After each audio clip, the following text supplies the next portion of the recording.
Here we are in May 2024, and we are looking at a world that's in a spiral, seemingly going downwards. And yet, there is hope. As long as there's life, there's hope.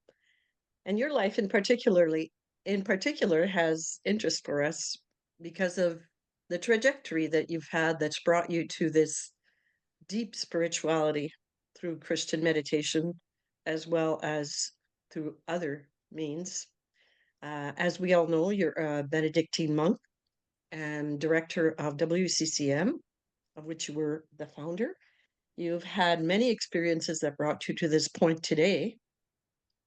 And I would like to know, because I believe in roots and wings, what were your roots, Father Laurence? What soil were you planted in, and what made you become who you are today from those early years? Can you give us a brush strokes of your childhood? Well, roots, yes, I'll try. I mean, I was born in England and brought up in England, educated there, and went to university in England. But am I English is a good question. I never felt completely English, mainly, I think, because my mother was Irish. And although she seemed very English, uh, for centuries, the Irish have, married into the English and settled in England, but retained their unique way of seeing the world and interacting with the world, which is not English. And exactly what the difference is difficult. Well, it's a big topic, but it's uh, it's a big difference as in Quebec and in Canada between the English and the French. So um, I didn't. I grew up with this. I suppose there's two ways of seeing my world. One with an Irish perspective that looked English, but then the other one was with an English perspective. And it wasn't until uh, I was quite a bit older that I realized that I actually felt more comfortable with the Irish perspective. I mean, I'm not denying the English and the good aspects of it, and I'm grateful for it, and part of me is English. But I recently was given a free one of these free genetic tests, and it was National Geographic or something. And I did the swab and I sent it off. And when it came back, I was expecting actually a little different, but it kind of reaffirmed that I'm 50% Irish, 36% Welsh, because my father's family were Welsh, Celtic, and only 6% English. And the rest is combinations from different European centers. I was expecting to be more Spanish because we thought we had Spanish blood, but it didn't seem to show up in me. Anyway, that's those are my genetic roots, and I think they affect the way I looked at the world, and I must say I've in many ways feel more at home in the Irish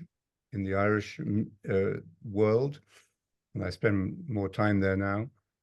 I didn't spend a lot of time. I didn't go to Ireland until I was 12 years old, but I already developed a kind of magical perspective of it. But when I went there, it was a bit of a shock because Ireland was a very poor country at that time and rather primitive compared with London.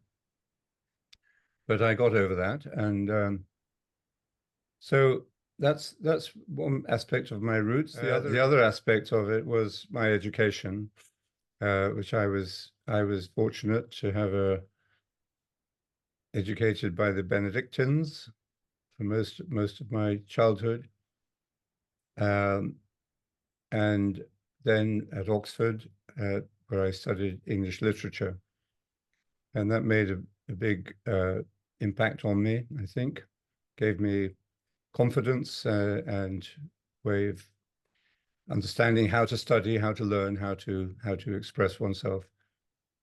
And I've always had a love of learning, a love of literature, especially.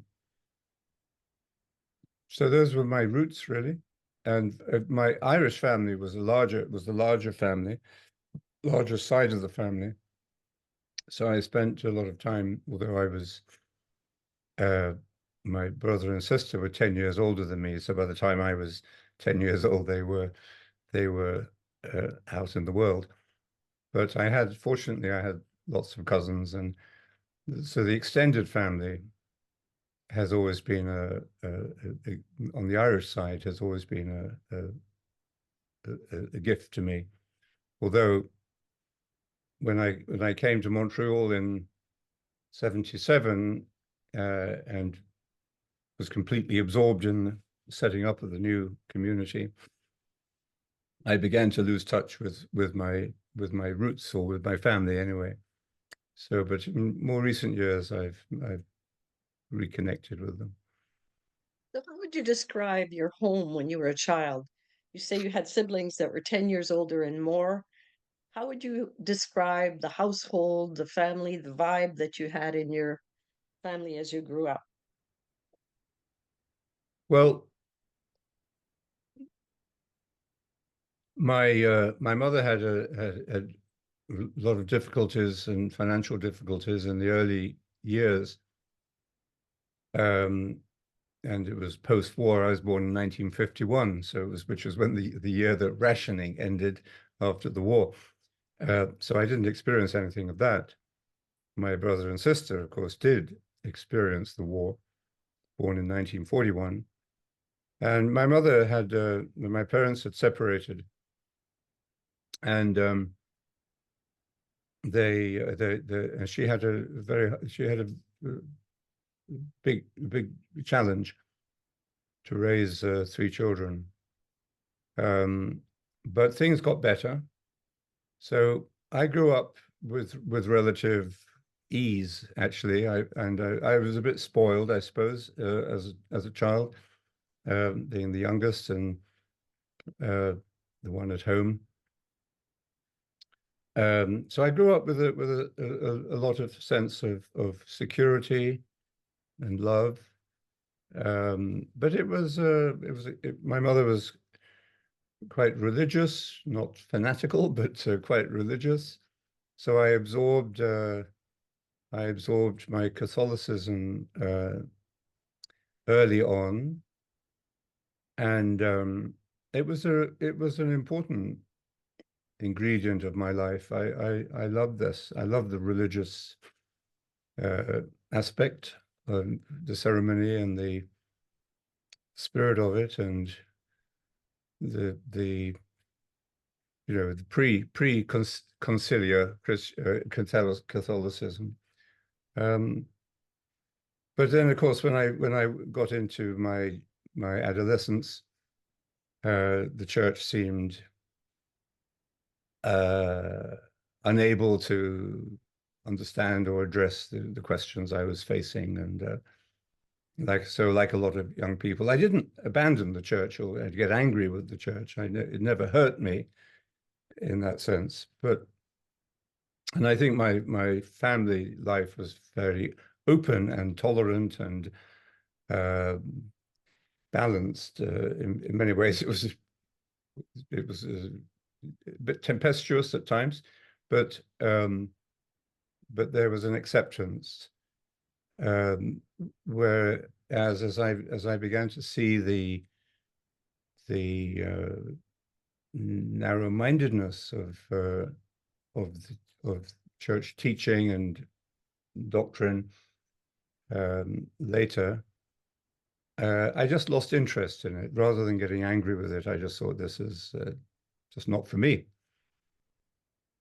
So I began to explore other traditions, but I never abandoned my Christian root, but I couldn't find a place to let it grow. So it wasn't really until I uh, began to meditate when I entered the monastery that I began to reconnect deeply with my Christian faith, and then discovered it in a way that, of course, I had never imagined before. So, so tell us about those formative teen years and maybe your early meeting with John Main. John Main was one of your teachers, was he not at the beginning? And how did Well, that evolve? I met him when I was about 12 years old. He was just before he was ordained, because he entered the monastery a bit later in his life after quite an interesting life in the world. Um, so we were it was a boys' school, and we at the beginning of the new term we heard we were going to have a new religion teacher, and we had destroyed our previous religion teacher, as horrible boys can do. At least that was what we thought. We had and we were pretty cruel with him. I think he was a bit insecure. So then we heard that we were going to have a new one, and he was called Brother John. Now, for Catholics, if you say Brother John, that means he's not a priest. That means he's, easier to, he doesn't have the authority and so on. But he was about to be ordained, but we didn't realize that. So we were wondering whether we could play the same games with him. But as soon as he walked into the room, he was quite tall and confident and smiling and very self-confident. And so we all realized that no, we weren't going to be able to uh, play games with him. And he had a great gift as a teacher. He treated us with respect and treated us as if we were more mature than we probably were, but at the same time, never forgot that we were children. And so he was a very good teacher. And so I did get to know him during those early years, although he never taught me a class again. But and I and I had some run-ins with him about disciplinary problems, which got me very annoyed at the time, because he wouldn't allow me to do things that I wanted to do, such as publish a particular issue of the school magazine. So, but we stayed in touch, and there was an interesting kind of example of one's destiny. At the end of my school life, um, but last day at school, and after that, I was going to go to the States for a year. I had a gap year before university. And I heard that he was going to the States to his the monastery in Washington. So he told me this, or I asked him about it, and he said, come and visit." So I was keen to get his address, but I kept on forgetting, and I didn't get his address. And it wasn't. I was just leaving the school at the end of the day. School was empty. I had just tidied up everything, was leaving. And as I was leaving, he was coming in the same door. And I wonder whether, if we hadn't met at that instant, whether I would have said, I would have ever seen him Right.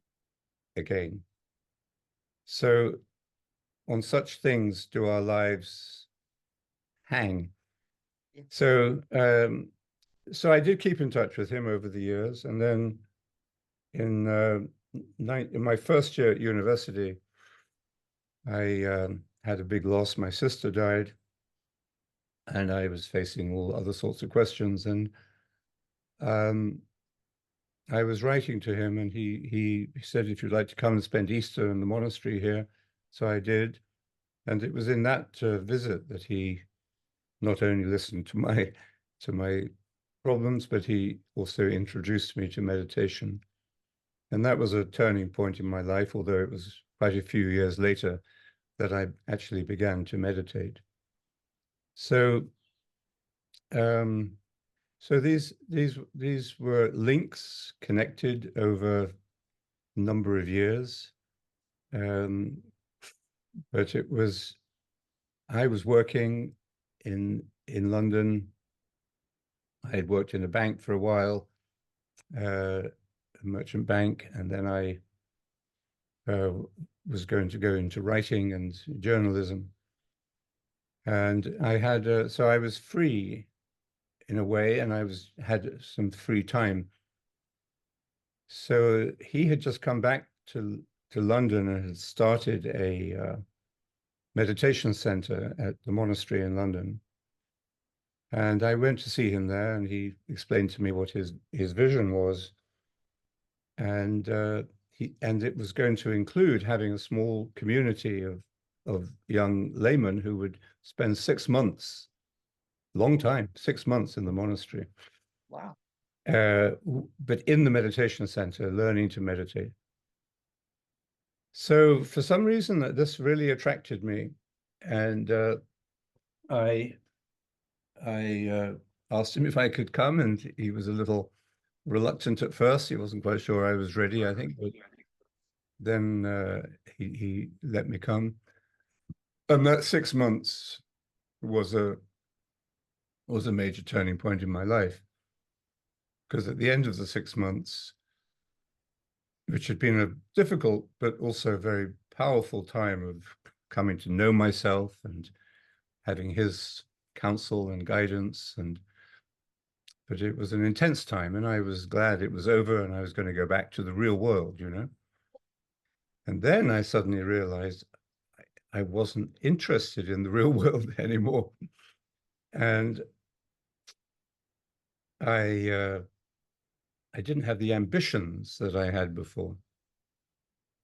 And I had started in those 6 months to help him with his work, running the meditation center and beginning to put out some teaching. And this was when he began publicly teaching. So I was helping him and at that time. And that gave me much more sense of deep meaning than what I was planning to do. But at the same time, I didn't want to join the monastery.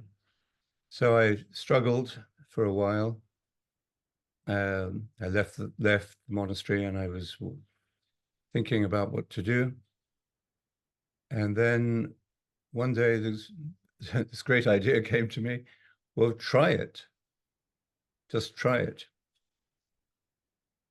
And if you don't like it, you can leave. So it doesn't sound such a brilliant idea, but it was an obvious one. But it took me a long time to get to that point. And as soon as I had made that decision, I felt a sense of peace. Hmm. But at the same time, I didn't want to feel the peace, because it was a pretty strong indicator that I was actually meant to be doing that. Right. So then I stayed for I stayed I stayed for 6 months again, and then I joined the monastery as a monk and began my life as a monk. So that was the uh, those were the sequence of events. I see. So how did the whole project of Montreal occur in all of this? And I'm struck, by the way, by the number of parallels between you and John Main, also being educated in London, but being dominantly Irish, Yes. also having had a life in the world before a life in the spirit, and making those hard choices of chastity and being celibate and being Benedictine. I mean, you had to go through a lot of different hoops before you ended up finally saying, okay, let's birth this project of a visit to Montreal and trying to establish a priory, or what was happening at that in that era? Well, as the Greek philosopher Heraclitus says, everything comes out of conflict. Hmm. So uh, new initiatives, new projects, new monasteries emerge out of often out of uh, suffering and conflict. So what happened Mhm. was that the community in England, in London, was a divided community. Yeah. Half of them, the younger ones certainly, uh, not a, on the whole, supported John Mayne's vision and what he was doing in the meditation center, and they wanted him to be abbot. And the other half wanted to leave things alone, just Mhm. As they don't were, don't shake the boat. right. And that was one of the reasons why I didn't want to join the monastery, because I knew that there was this conflict. But that's life. And I remember saying to my mother once, I had gone over to see her, and I said I had to get back for a community meeting. And she says, "What are you having community meetings for? What is there to talk about in a monastery?" I said, "Well, we have things to discuss." And she, "What have you got anything to discuss? You're not doing anything." You know? So, of course, it was quite intense. And at a certain point,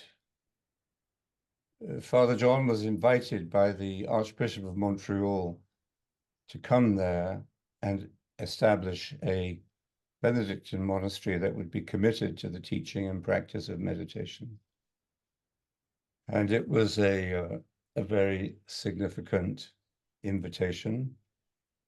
And I think he recognized it as a as a turning point, and that this was his mission. So he presented it to the community in London, and they rejected it.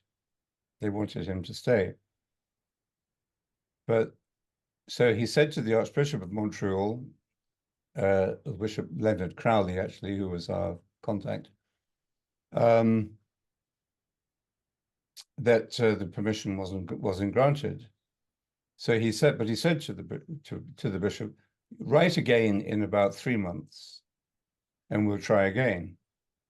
So this happened, and this time, under persuasion, the community accepted to um, to establish the small community in Montreal with Father John, and they eventually let me go with him for 2 years to see how it would develop. So we arrived carrying a couple of suitcases and carrier bags, and were met by the bishop at the airport. At what was the old airport called? Oh, not Dorval, but Uh, oh my goodness, but Mont, it's good. isn't It's it funny closed now. how you forget these things? Anyway, um, so then that was it, and I had expected to remain in this London monastery for the rest of my life. Oh, I was what I was doing there was wonderful for me, but the location was not particularly attractive, and I you know, but I thought, well, this is where I meant to be. oh, And then within a short time, relatively, I found myself in Montreal. I had been there once before because I had some family there. Um, but and the monastic life had been cut back to its roots, really, very, very simplified. right. And it was a thrilling, exciting time, uh, a big risk, And we, this was also but a challenging time because this was a time when all the English were leaving Yes. Montreal, 1977. Levesque Okay. had scared them all. And so we arrived, and perhaps being Irish, it was a little easier for us. Uh, and and we received a wonderful welcome everywhere. I was studying theology at the University of Montreal, and the some of the uh, English Montrealers said to me, "Oh, you're going to be find that very difficult. The French are going to be not going to be friendly towards an Englishman there." But absolutely, the reverse was true. They were very, very kind and welcoming. So you were studying in French. I was struggling in French, yes. I met the dean of the theology faculty, and we spoke about my entering, and he accepted me. And then at the first class, he said, "Well, how's your French?" I said, "Well, it's not so good, but I'll, do." And so he said, "Well, we'll help you." And so the very first class, after the end of the lecture, we had to go up and to see him, to fill out some form or give him some information. And when it was my turn to speak to him, he looked at me and he said he'd been speaking, let's say, proper French up to that point, and now he was speaking Quebecois. I and he asked me a question, and I could not understand him. And I asked him to repeat it. He repeated it twice. Of course, a Oh, little bit impatient, and I just wasn't used to that French. And then he got a little impatient and he said, "What is your name?" So anyway, but I enjoyed those years in Montreal, setting up the Priory.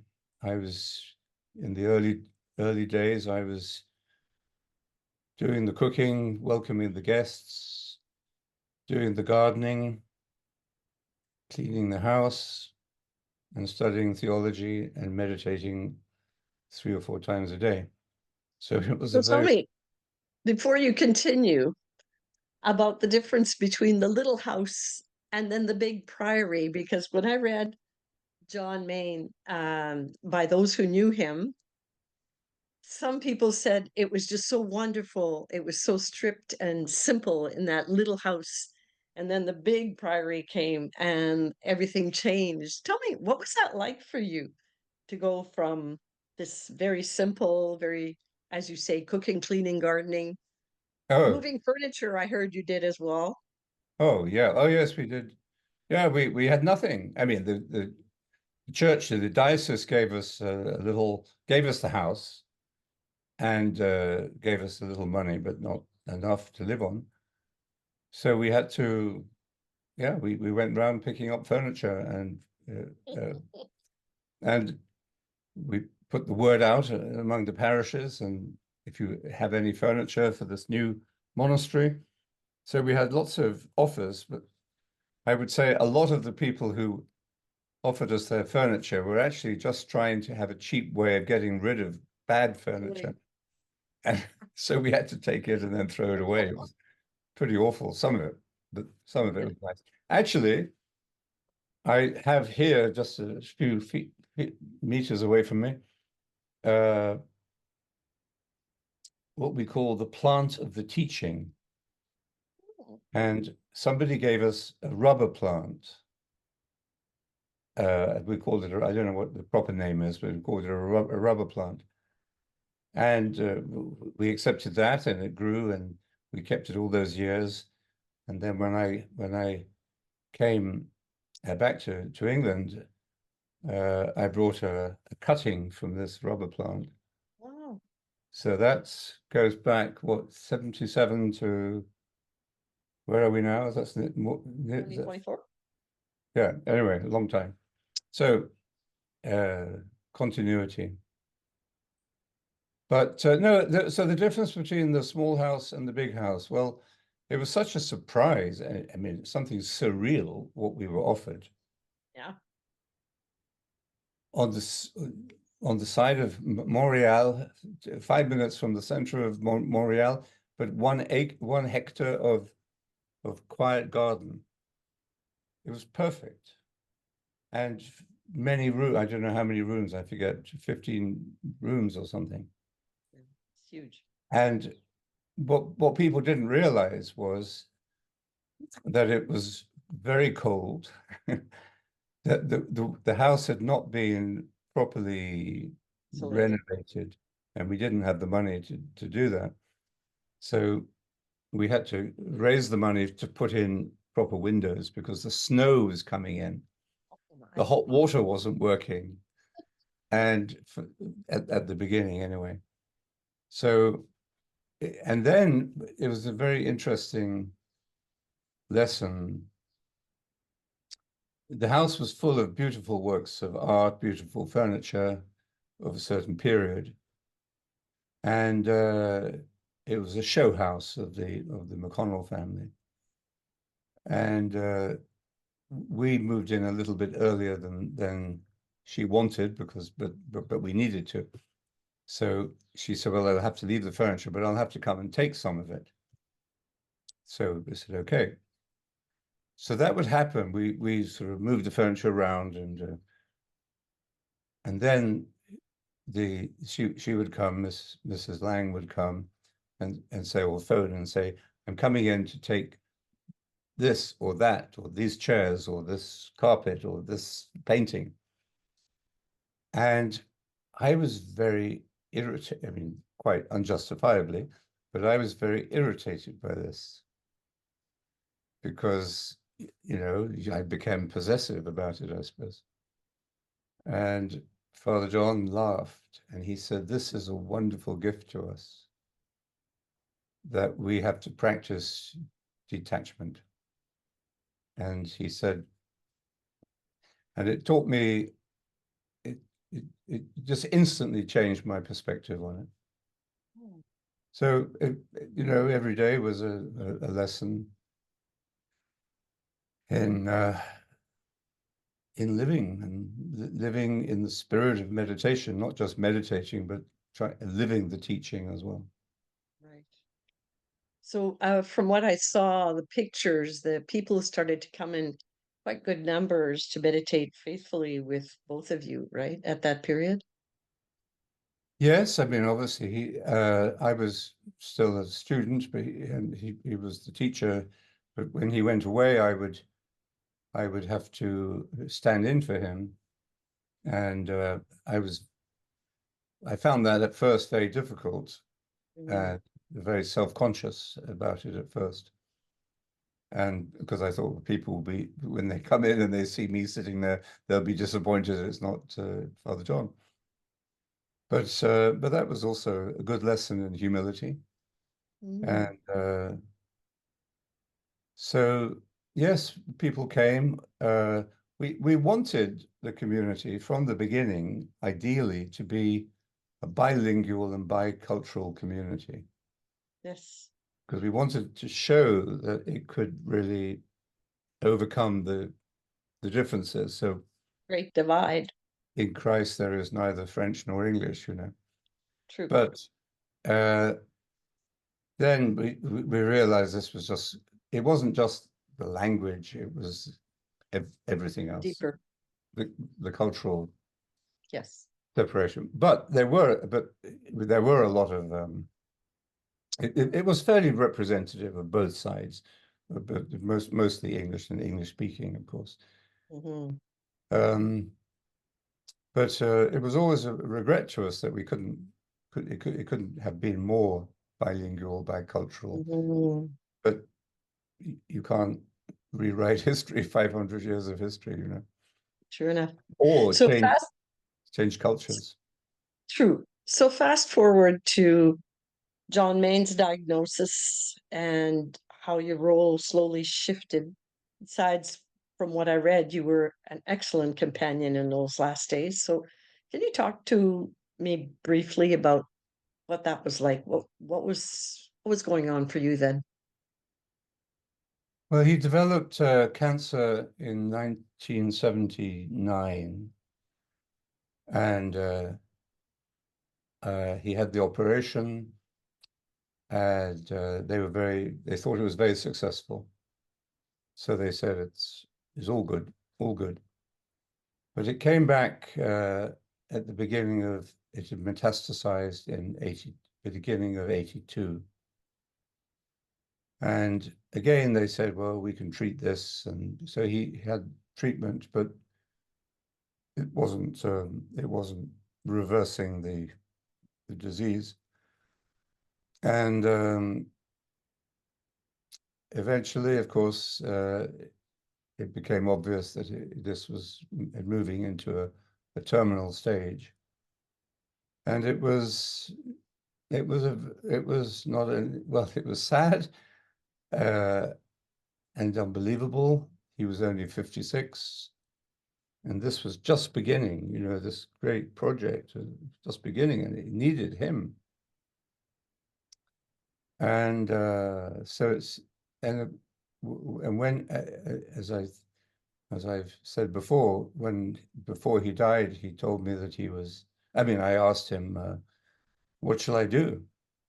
Mm, And he thought about it, and he looked at me and he said, "Well, you'll do what you have to do," mm, which was liberating in a way, but it wasn't quite what I wanted him to give me some answers. And he said he would be with me, which both of which were true.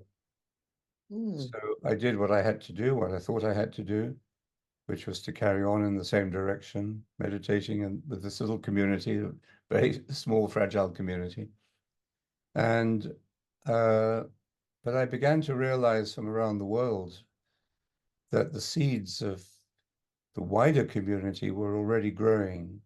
mm, And so over the next few years, I started to travel to visit these extended communities.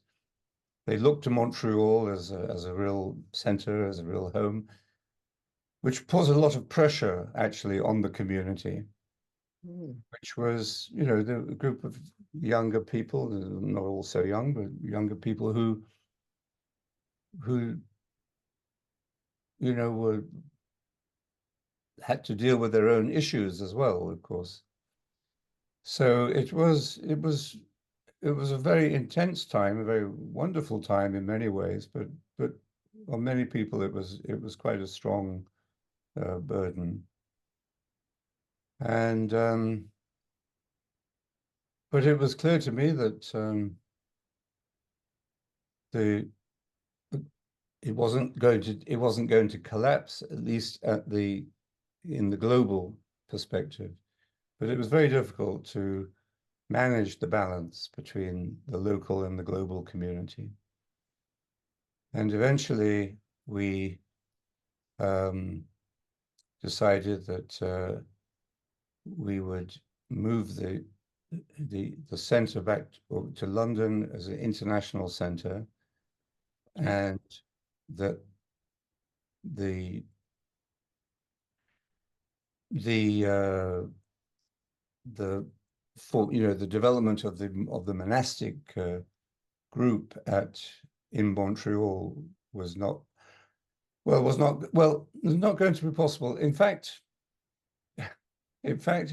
I think probably it could have been possible. Okay.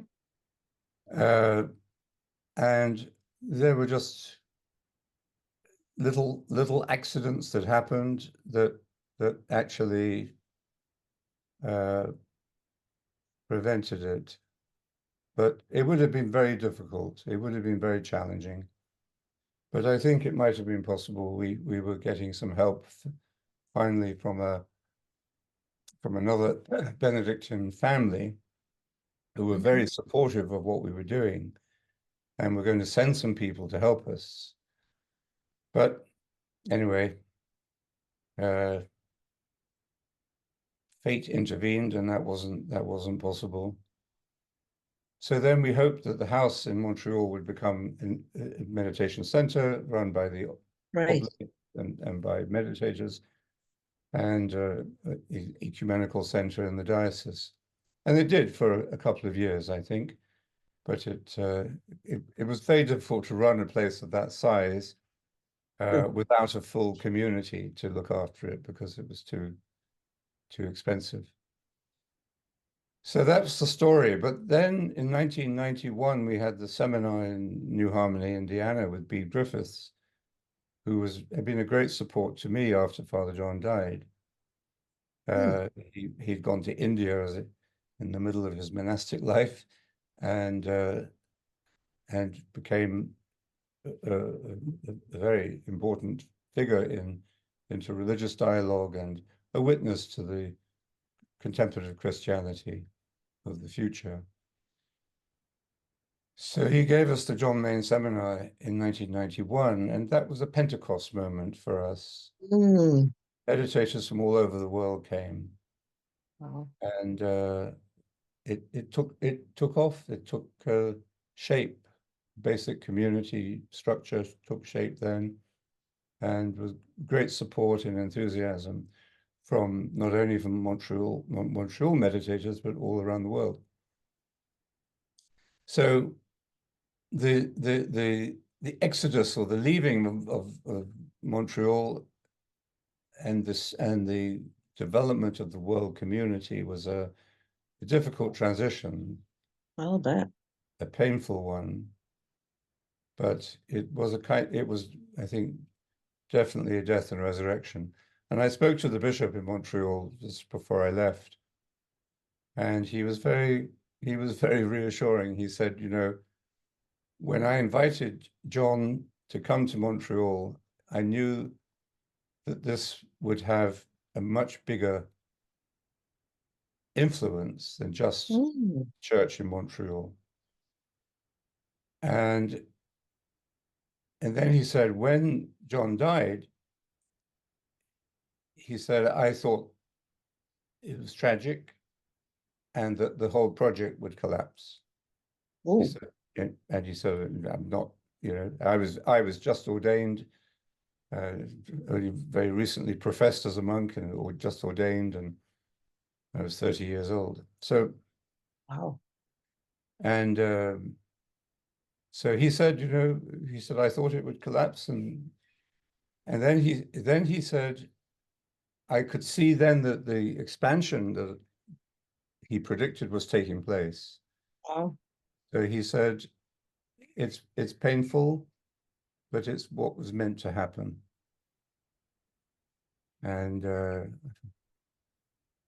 so I left part of my heart in Montreal, there's no doubt, because it was a very Hmm.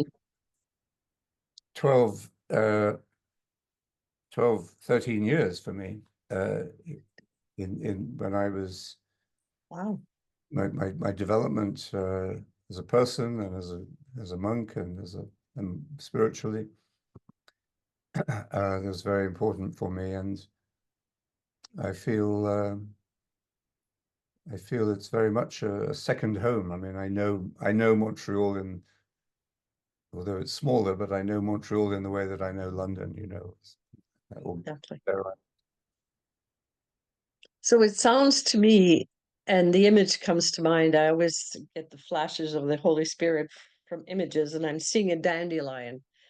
And it's almost like your spring of your young adulthood was that brilliant yellow orange, and then it disseminated all across the world like those fluffs when you blow on a dandelion head. So where were you at when the whole idea of Bonneval came, and who gifted you a castle and told you do something with this? How did that occur? Well, uh, it happened like this, really. We had developed into what we called a monastery without walls, and that was our identity. And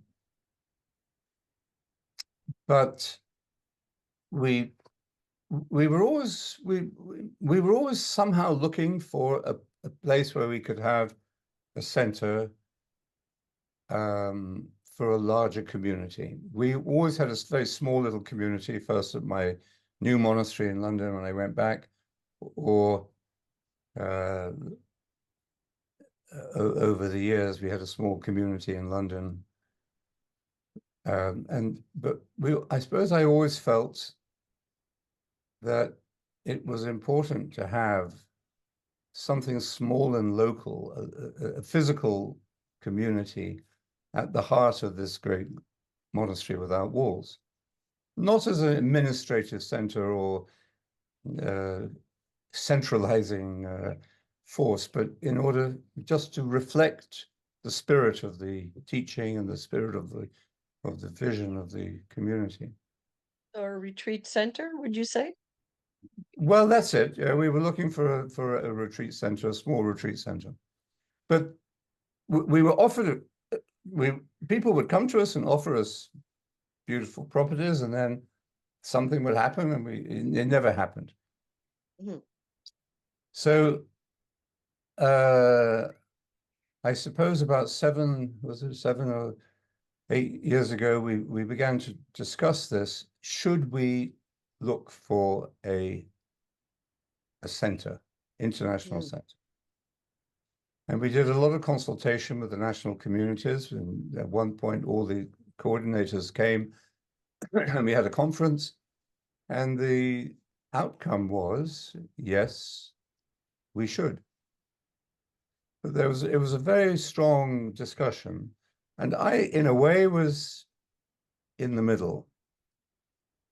And on the one hand, I felt that it would be important for the future, for the next generation, to have a center, because otherwise the community could, unravel globally. Not that it would, I didn't believe it would die, but I felt it needed this something to unify it. And I was helping to unify it by a lot of traveling. I would travel around the community Wow. and connecting it and with others. But anyway, when they decided that it would be a good idea, I thought, well, we should try this then. Although I knew it was going to be a lot of hard work. And so then we thought, where should we go? We could go anywhere in the world. We wanted to be in a non-English speaking country, if possible, and just to show that it was international. And we were led to France because the French meditators had already begun to think about having a center, and they were very welcoming and said they would help us look. So then we found Bonvo, or Bonvo found us, Hmm. and it ticked all the boxes. We wanted a central house, and it was some extra buildings that we could convert into a guest house or a conference center or something like that. And not only did Bonvo have that, but it also had this wonderful spirit, because it had been a place of contemplation for more than 1,000 years. And it's a very beautiful place in terms of nature, but there's a deep energy of contemplation there, Right. and a very, very ancient. So we started. We had no money. I don't know why we were even looking for it, really, because we had no money. Um, and over the next few years, everything we need was given to us. And we did the renovation of the buildings without borrowing a penny. Wow. Everything was given to us by individual meditators, by big donors, or by foundations. Oh. And it was extraordinary to see that this project touched the hearts of people around the world, even if they didn't come there. So there was something in the idea of Bombo that appealed to people. And of course, these things are not easy to do. You have to build a community, you have to find the money, and but it began to take shape, and it has great potential, not only for the WCCM, but also I think for as a center of witness to the importance of spiritual unity among different traditions and a place of contemplation. Because as I've said many times, the world needs contemplation. Right. So, and I think a lot of people recognize this as the vision of Bombo and would like to help to make it happen. So we're moving into another phase now where we're reorganizing the basic structures of the governance of the WCCM, including Bombo, but the bigger picture as well. And we Hmm. have to put the whole thing onto a more stable financial footing. Right. But we have the people who are helping us to do this. They're all meditators. They're very dedicated, generous with their time and their skills. And I have said that I'm going to step back at the end of this year from organizational and operational things. I've been saying that for a long time. I finally put a date on it. And I put a date on it because I felt confident that we would be able to do this. So we're looking at the moment for an executive director who will take over the administration and organization. And we would like it to be it would like that person to be in Bombo or near Bombo, uh, Hmm. so that we can connect them to this. So we're entering into a new phase, and the little community at Bombo is the soul of Bombo, really. And it's a wonderful little group that we welcome people, guests. So we're having a quiet time at the moment, so to regroup our energy and plan for the future. Um, Let me just ask you this one question. There's been a lot of evolution from the first moments when John Main was introduced himself to meditation. I believe the man was a Hindu, and you talk about Bede Griffiths, and it seems that there's more and more of this fervor to enter into a phase globally, not just with you, but into almost a universal religion, which begs the question of, is this in la mouvance of Théâtre de Chardin, the Cosmic Christ? Is it something fundamentally different? And what is your view of that? Where is this heading? What do you see prophetically when you look with the lens of where you've been and where you're going? well, I think it's very obvious that Christianity as a whole is going through a major uh, period of reform, internal reform. There's a lot of conflict, of course, people who want to go back to the certainties of the past, and those who feel called to go forward into a new form of Christianity. I don't think the goal is a universal religion. The goal is that religion itself, and this applies to Christianity, but to all the other traditions, that religion itself undergoes a transformation. Because even if there's dialogue, even if there's collaboration, polite relationship, Discourse. Mhm. there's always if these great wisdom traditions are not also contemplative in practice, they will remain superficial and even slightly competitive with each other. Mm, And the world doesn't need that anymore. no.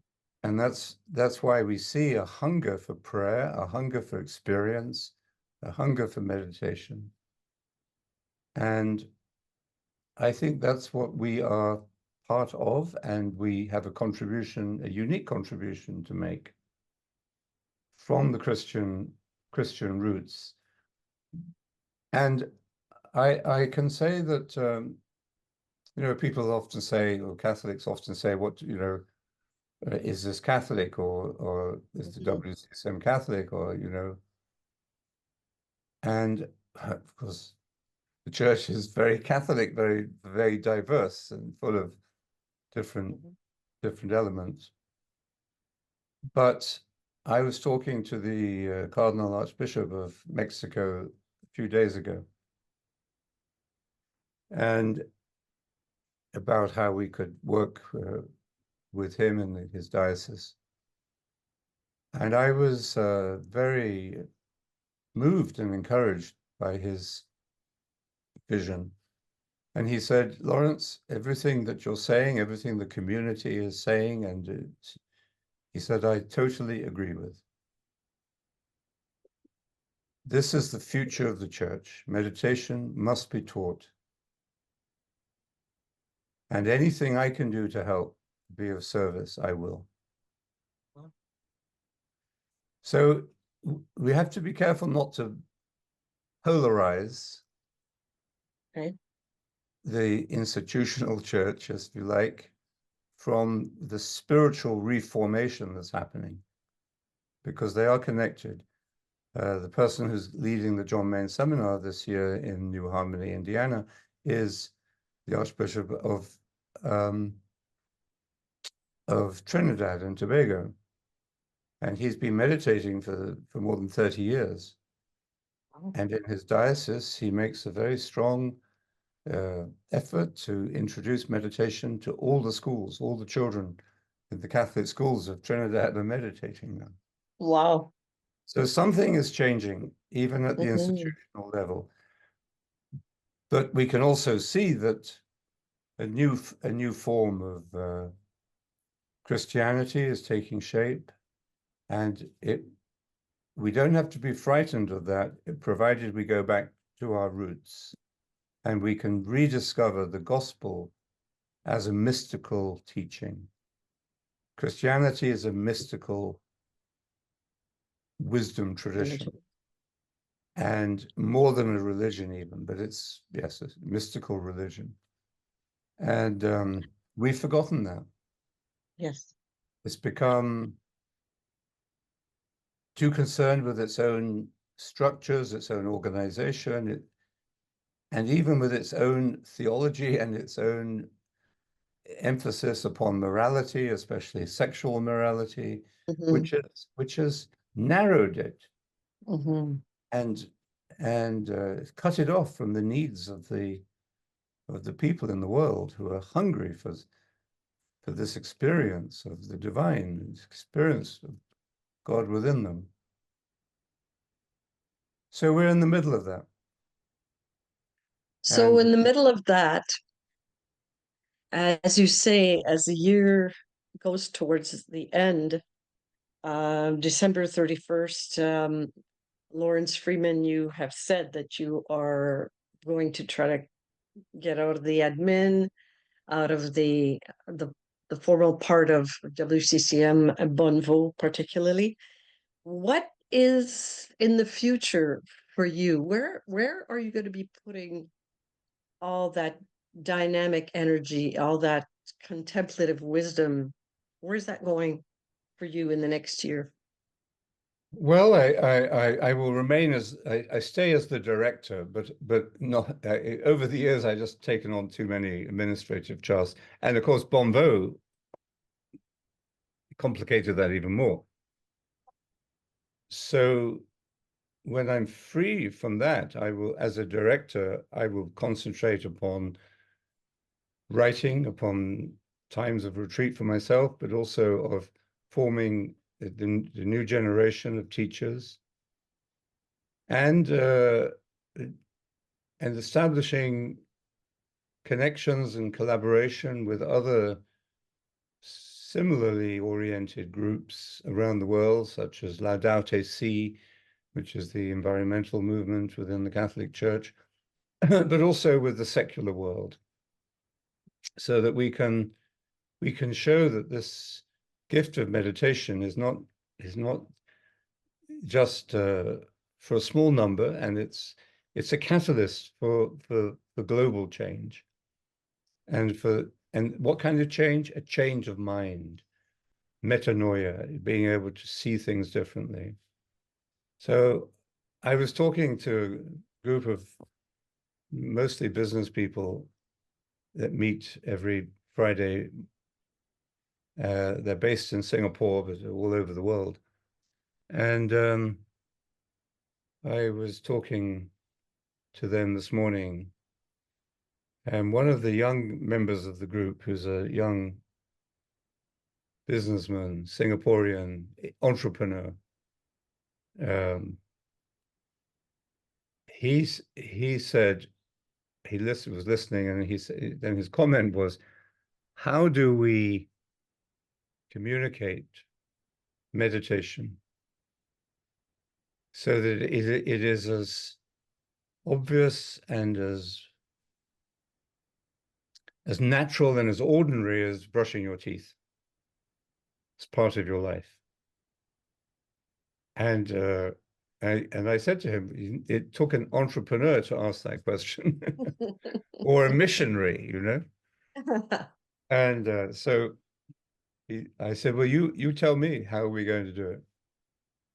We have to use all the means at our disposal, and without commercializing it or reducing it to some kind of, you know, populist fad. But that's the challenge. And if you believe in it, then it has to be allowed to grow. So that's what I will be trying to do in whatever time I have left to do that. Wow. Parting words, what's the essence of the message you would like to get across to all of those who may be watching this on the web or connecting? What's the core, what's the essential truth you're wanting to herald?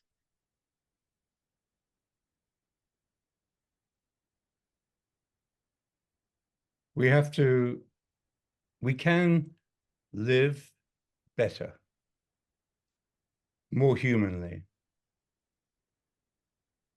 The world is being attacked by a culture of death and destruction. I saw it when I was in Ukraine last week.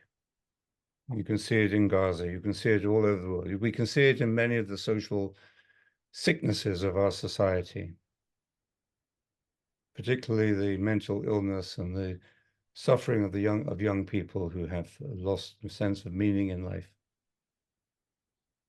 So we have to have faith in the human and in the potential of the human.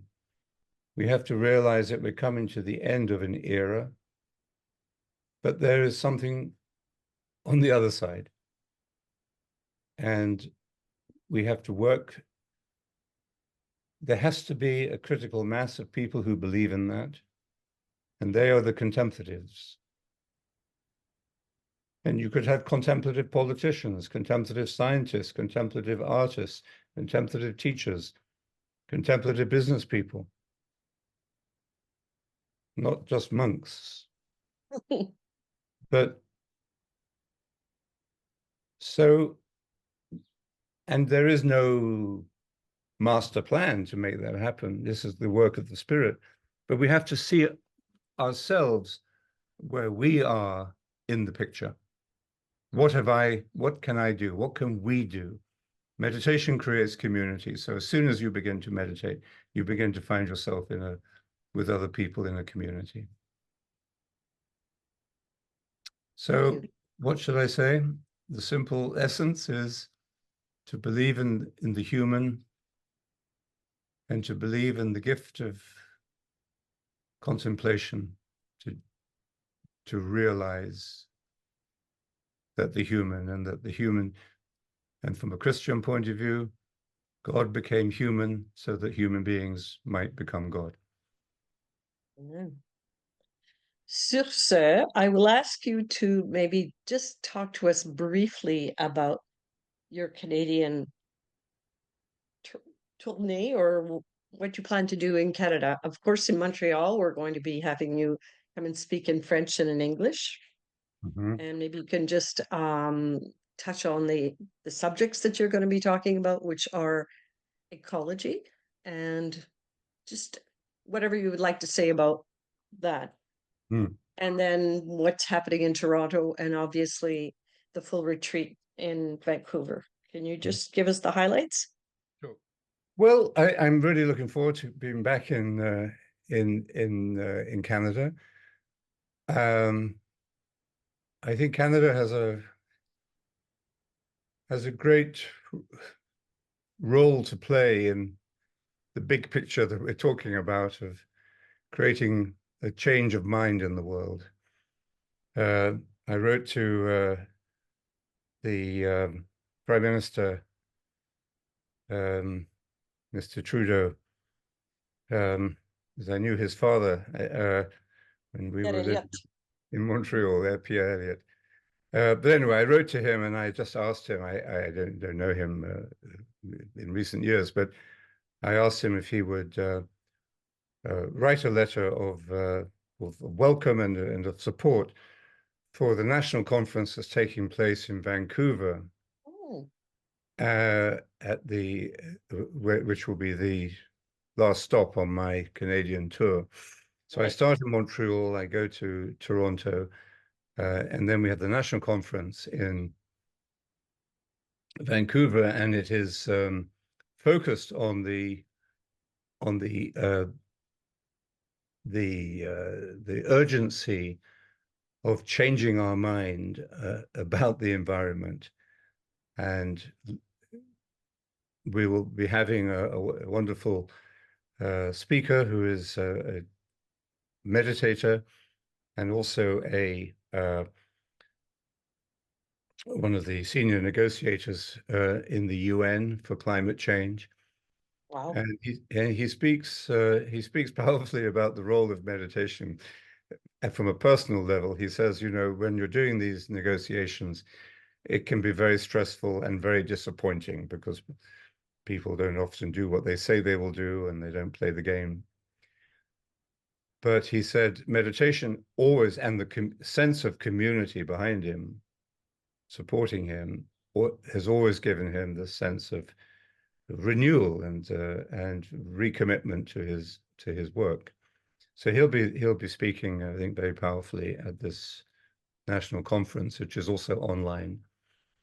Um, so in Montreal and in Toronto, I will be focusing partly on the environment and partly on transformation of organizational consciousness that comes through uh, a collective experience, personal and collective experience of contemplation through meditation. In other words, businesses and leadership can be changed. We're teaching a course for several years now at Georgetown University in Washington on meditation and leadership for MBA students.